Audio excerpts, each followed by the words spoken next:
Bonsoir à tous. C'est toujours un plaisir pour moi d'être accompagnée par vous. Dans ce nouvel épisode du podcast, nous allons aborder un sujet qui dérange souvent et qui mérite d'être exposé franchement. Foi et business, est-ce que ça peut faire bon mélange ou est-ce une contradiction en soi? Faut-il choisir entre servir Dieu et réussir financièrement? Est-ce que poursuivre ses ambitions est un acte de foi ou un risque de chute? Ce soir, je ne suis pas seule. Je suis accompagnée de différentes personnes qui ont accepté de faire entendre leur foi et de partager leur opinion autour de ce sujet qui est un sujet à multiples questions. Sans plus tarder, bonsoir à vous et bienvenue. Bonsoir Lina.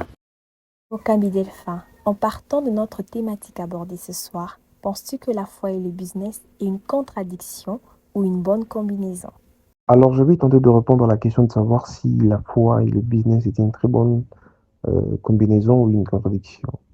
D'abord, d'emblée, il faut souligner que le travail, c'est quelque chose de précieux que Dieu a donné à l'homme depuis la nuit du temps. On peut déjà le voir dès le commencement, dans le livre de Genèse, que Dieu donne à l'homme la mission de garder les jardins. C'est déjà un travail que Dieu donne à l'homme. Dans le livre des Proverbes, il est écrit que le précieux trésor d'un homme, c'est l'activité. Et la Bible va même plus loin pour dire que celui qui ne travaille pas ne mange pas non plus. Donc, normalement, s'il doit y avoir de meilleurs businessmen, ce sont des enfants de Dieu qui ont la foi. Parce que la Bible, qui est même leur constitution, qui est même les fondements de leur foi, leur encourage de travailler. Il n'y a pas donc de contradiction entre le travail et la foi. Il n'y a pas de contradiction entre le business et la foi. Merci, hein? Aucune contradiction. Any contradiction à l'horizon. Donc, cause raison, en disant que voilà, j'étais à l'église pour ne pas travailler. Ce qui au travail était au collier. Docteur Frisky, pensez-vous que la prière seule et le fait de demeurer dans la présence de Dieu suffisent pour réussir?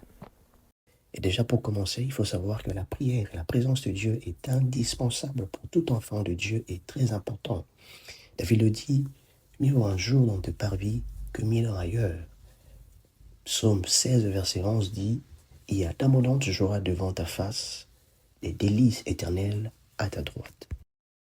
Il est donc très important d'associer Dieu dans tout ce que nous faisons. Il est donc très important de demeurer dans la présence de Dieu, de prier, de l'associer dans tout ce que nous faisons, dans notre travail de chaque jour. La parole de Dieu dit dans Proverbe 16, verset 3, « Expose ton activité au Seigneur et tu réaliseras tes projets. » D'autres versions disent « Et tu réussiras tes projets. » Il est donc important que ces deux éléments marchent ensemble. Sans Dieu, il n'y a pas de réussite. Et sans travail non plus, il n'y a pas de réussite. Justement, c'est très important. Mais il faudra savoir que cela ne remplace pas le fait de travailler. Dieu dit, c'est par la sueur de ton front que tu gagneras ton pain. Et à d'autres passages, comme Proverbe 10, verset 4, dit, c'est lui qui agit d'une main lâche devient pauvre, mais la main de diligent enrichit. Et donc très important pour réussir. Moi, je dis toujours que dans tout ce que nous faisons, il faut très bien le faire. Quand il faut prier, il faut très bien prier. Quand il faut méditer la parole de Dieu, il faut très bien méditer la parole de Dieu. Et quand il faut aussi travailler pour réussir, il faut très bien travailler. Alors, vous avez entendu, nous devons très bien prier et très bien travailler. Madame la comptable fiscaliste, entre guillemets, sœur bénéfique, quelle serait la meilleure façon d'accéder au merveilleux projet que Dieu a pour nous, d'après vous? Pour moi, est très souvent lié à la relation que nous entretenons avec lui. Quelle relation tu vis avec Dieu détermine le nombre de choses qui te seront dévoilées, détermine le nombre de choses auxquelles tu as accès. Il y a certaines personnes, par exemple, qui vivent juste une relation de créateur et créature avec Dieu. Il y a aussi cette catégorie des personnes qui vivent une relation de serviteur et maître avec Dieu. et il y a d'autres personnes qui vivent une relation de père et fils avec Dieu, une relation d'enfant de Dieu. Et c'est cette relation-là même que je nous recommanderais de vivre avec Dieu parce qu'elle nous donne accès à beaucoup de choses. Elle nous donne accès à la vie éternelle par Jésus-Christ. Elle nous donne accès à un héritage. La Bible dit dans Romains 8, 17 à 18, Or, si nous sommes enfants, nous sommes aussi héritiers de Dieu et co-héritiers de Christ. C'est cette relation-là qui te donne accès à un héritage. Dieu est un véritable coach, une source d'inspiration. Alors, en partant de cela, as-tu déjà vécu la main de Dieu dans ta vie professionnelle? Moi, j'ai déjà vu la main de Dieu dans ma vie professionnelle. C'est vrai qu'au départ, on a une idée de ce qu'on aimerait faire comme travail, de ce qu'on aimerait avoir comme rémunération, dans quel secteur d'activité on aimerait vraiment passer ces premières années d'expérience.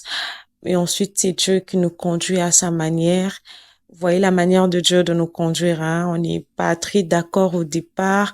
On cherche vraiment à comprendre qu'est-ce qui se passe. Mais finalement, après des années ou après des mois, on se rend compte finalement que c'est vraiment la main de Dieu qui agit.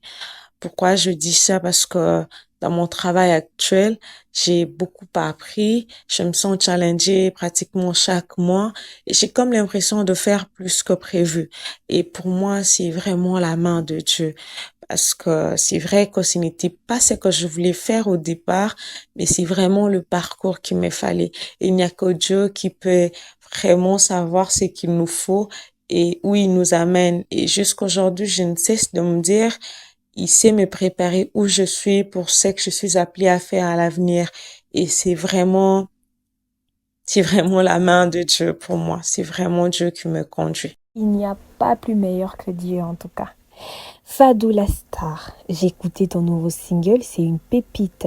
Parle-nous en plus et comment fais-tu pour composer tes chants? Qui est cette personne qui t'inspire déjà que je sais que ce n'est pas moi? Comment j'ai fait pour composer ou qui m'inspire? Sans hésiter, je dirais que c'est Dieu, c'est Jésus. Parce que c'est lui qui m'a appelé, c'est lui qui m'a donné ses talents. Le don que j'ai provient de l'Éternel. Alors chaque mélodie qui monte dans mon cœur, ça je peux le dire, c'est Dieu qui me l'inspire. Parce qu'avec mon intelligence, je ne peux pas le faire. Alors comment je fais pour composer?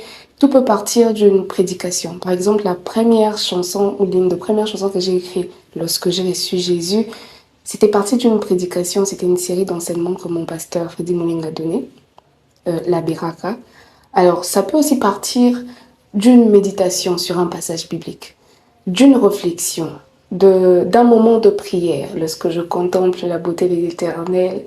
Voilà, il y a de mots, de paroles qui montent dans mon cœur, d'un constat de notre vie actuelle, la vie de chrétien et tout. Et Dieu m'a fait grâce. Quelqu'un peut me donner un mot, une phrase, une pensée, je peux les développer en une chanson. Ça m'arrive, je suis à la maison, je pense à Dieu, je pense à quelque chose. Voilà, je commence à composer, donc je me dis que Dieu inspire réellement. Il est fait, il est extraordinaire. Il a une réserve de chants. Et il y a que, en fait, il y a qu'un adorateur qui peut entrer dans ce lieu-là et voilà, faire sortir ces chants qu'il a mis en réserve. Alors, pour la deuxième question, parler de mon single, c'est un featuring que j'ai fait avec mon frère Grady Massia. Le titre vient de lui. La pensée aussi, moi je n'ai écrit que mon couplet et le pré-refrain. Alors, j'aime beaucoup la chanson parce que ça m'a d'abord béni moi.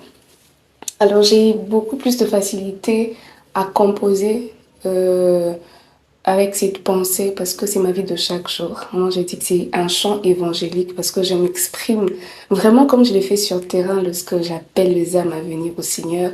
C'est pourquoi je dis dans le refrain, reçois Jésus dans ta vie. Il est le seul qui a franchi. Venez à lui, yakepana Yesu, apesaka lobi kwa sala kaya solo. En fait, c'est vraiment un chant évangélique et voilà un peu.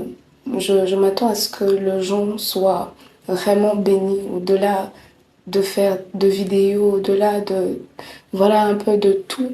que les gens comprennent vraiment le message, que ce soit le message de mon frère Grady, que ce soit le message que je donne, que les gens soient bénis.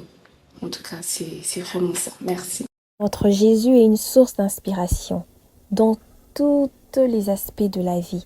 Je voudrais qu'à travers ce podcast, que chacun d'entre nous comprenne que Dieu l'a appelé pour un but précis et que Dieu est capable d'inspirer, peu importe le domaine dans lequel il nous attend. Nous avons un Dieu très intelligent, donc il n'y a pas contradiction entre foi et business, parce que Dieu nous appelle aussi à la réussite.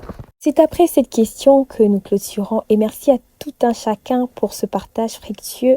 Vos opinions m'ont été très nécessaires et je l'espère aussi pour toutes ces personnes qui nous suivent. Sans doute, merci, nous vous remercions également. Voix et perception, c'est pour vous. C'est parce qu'on vous aime et parce que Dieu vous aime encore plus. Ma prière est que quelqu'un accède à toutes ces choses merveilleuses prévues par Dieu. Alors nous sommes ouverts à toute interaction en commentaire. Je vous souhaite une merveilleuse soirée. Je vous invite aussi à suivre la sœur Fadou dans toutes ces différentes plateformes. Merci. Jésus, Jésus,